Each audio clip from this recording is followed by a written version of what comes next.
Hello everyone, welcome to my YouTube channel. This is your homeopath Hitvi Soni. Today in this video we are going to learn about muscles of pectoral region. So pectoral region consists of three muscles: pectoralis major, pectoralis minor and subclavius. So सबसे पहले हम pectoralis major देखेंगे. Pectoralis major का हम origin देखेंगे, फिर insertion देखेंगे, उसका नर्व सप्लाई कहाँ से होता है और उसकी एक्शन क्या होती है. सबसे पहले ओरिजिन. तो पेक्टोरालिस मेजर मसल का ओरिजिन होता है anterior surface of medial 2/3 of clavicle. जैसे कि आप इस फोटो में देख सकते हैं, ये क्लेविकल है. ये क्लेविकल का मीडियल 2/3 पार्ट है और इसके एंटीरियर सरफेस से ये फाइबर्स ऑफ पेक्टोरालिस मसल जो है वो ओरिजिन हो रहे हैं. इसे हम बोलते हैं clavicular head of pectoralis major. Then have the breadth of anterior surface of manubrium and sternum up to 6th costal cartilage. मतलब कि ये हमारा स्टर्नम है. स्टर्नम में ये पार्ट जो है ये मेनुब्रियम है और इसके नीचे ये वाला जो है ये बॉडी ऑफ स्टर्नम है और नीचे जिफॉइड प्रोसेस है.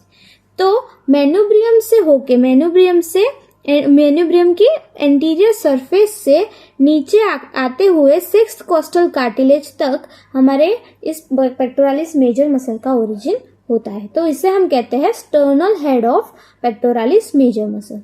Then 2nd to 6th costal cartilages and sternal end up to of 6th rib. Then aponeurosis of the external oblique muscle of abdomen. मतलब कि ये जो नीचे के फाइबर्स जो है इधर एब्डोमेन के मसल्स आएंगे. एब्डोमेन के मसल में सबसे सुपरफिशियल मसल कौन सा होता है? External oblique muscle. तो एक्सटर्नल ऑब्लिक मसल की जो एपोन्यूरोसिस है उसके ऊपर से ये पेक्टोरालिस मेजर मसल का ओरिजिन होता है. तो 3 तरीके से पेक्टोरालिस मेजर का ओरिजिन हुआ. पहले तो clavicular head, then sternal head and then aponeurosis of the external oblique muscle. So I hope it is clear to you. Then we are going to see the insertion of the pectoralis major muscle. Pectoralis major का muscle का insertion जो है वो बहुत ही peculiar है, मतलब कि बहुत ही यूनिक है. कैसे उसका इंसर्शन होता है? इसका इंसर्शन होता है बायलैमिनार टेंडन के फॉर्म में. मतलब कि ये आप देख सकते हैं इस फोटोग्राफ में, ये आप देख सकते हैं इस तरह से उसका इंसर्शन हो रहा है. ये हो रहा है बायलैमिनार टेंडन. इसका मतलब कोई एक मतलब ये है, ये आगे वाली है जो वो एंटीरियर टेंडन है और ये पोस्टीरियर टेंडन. और एंटीरियर लेमिना और पोस्टीरियर लेमिना नीचे से इंफीरियर साइड से वो दोनों लेमिना अटैच होते हैं. नाउ कैसे होता है इंसर्शन? तो it is inserted by bilaminar tendon on the lateral lip of the bicipital groove in form of U shape. That means कि ये जो ह्यूमरस है, हमारा ह्यूमरस, इसके बीच में इधर होता है हमारा इंटरट्यूबेकुलर सल्कस, यानी कि उसका दूसरा नाम है बाइसेप्टल ग्रूव. तो उस ग्रूव की लेटरल लिप पे इस मसल का इंसर्शन होता है. The 2 laminar continuous with each other inferior. जैसे कि मैंने बोला कि ये जो टेंडन है उसका एंटीरियर लेमिना और पोस्टीरियर लेमिना नीचे से इंफीरियर साइड से अटैच होता है.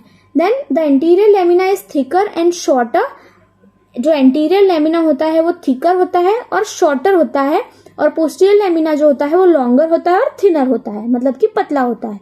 Anterior lamina receive superficial clavicular and deep manubrial fibres.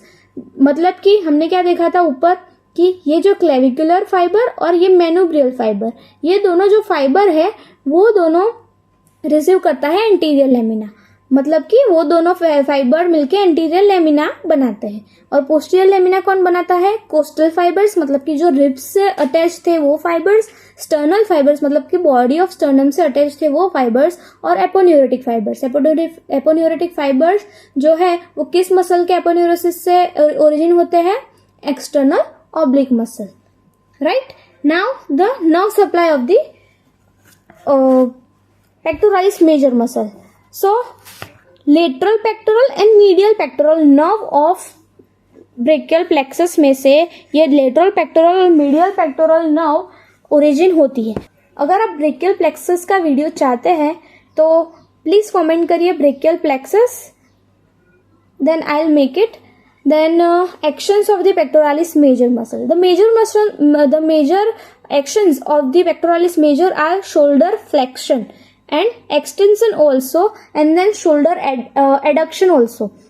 You can see here, this is the flexion. So shoulder का flexion कर रहा है, shoulder का extension भी कुछ हद तक कर सकता है वो, और shoulder का adduction करता है, मतलब कि shoulder joint को अपने बॉडी के मिडल एक्सिस की ओर लाता है, उसको बोलते हैं adduction.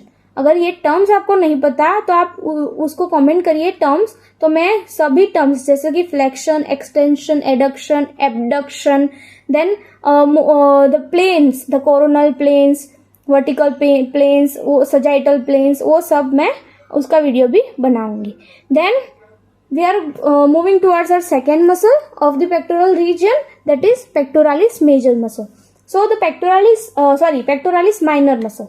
So the pectoralis minor muscle have its origin from third, fourth and fifth ribs near the costochondral junction. Costochondral मतलब कि रिब और उसका कार्टिलेज, इधर तक कार्टिलेज होता है, उसके बाद रिब स्टार्ट होती है. तो ये रिब और उसका कार्टिलेज का जंक्शन जो होता है उस जगह से, और कौन सी ribs, third, fourth and fifth ribs, उस जगह से ये इस मसल का ओरिजिन होता है, जैसे कि आप इस फोटो में देख सकते हैं.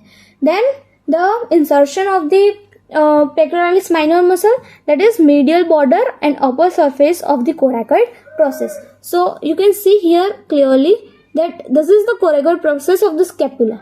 Okay, the bone scapula, it has three process: coracoid process, acromion process and spinous process. So here it is the coracoid process, मतलब यहाँ coracoid process है और उसके ऊपर, उसके टिप पर इस पेक्टोरालिस माइनर मसल का इंसर्शन होता है, मीडियल बॉर्डर और upper surface of the coracoid process. Then nerve supplies, it is same as the pectoralis major muscle, lateral pectoral and medial pectoral nerve. Then action of the pectoralis minor muscle, so it stabilize, depress and abduction of the scapula, the protraction, internal rotation and downward rotation of the scapula, मतलब वो scapula की movement कराता है क्योंकि वो scapula से attach है. Okay, coracoid process से वो अटैच है, इसीलिए वो स्केपुला की मूवमेंट्स कराता है, उसको स्टेबलाइज करता है, उसका एब्डक्शन कराता है, मतलब शोल्डर जॉइंट का एब्डक्शन कराता है, डिप्रेशन कराता है, फिर protection of the scapula, internal rotation of the scapula, जैसे कि उसकी शोल्डर की मूवमेंट्स होती है. ठीक है, तो ये हमने पढ़ा pectoralis minor muscle. Then we are moving towards the subclavius muscle, the last muscle of the pectoral region. So the subclavius muscle have its origin from the first rib at the costochondral junction. Costochondral junction, I hope आप लोग को पता चल गया है costochondral junction क्या है. और उसके बाद वो जो पेक्टोरालिस माइनर मसल था वो third, fourth and fifth rib से ओरिजिन हो रहा था, मगर जो ये सबक्लेवियस मसल है ये फर्स्ट रिब से ओरिजिन हो रहा है. कहाँ से? कोस्टोकॉन्ड्रल जंक्शन से of the first rib. So you can see here in the picture,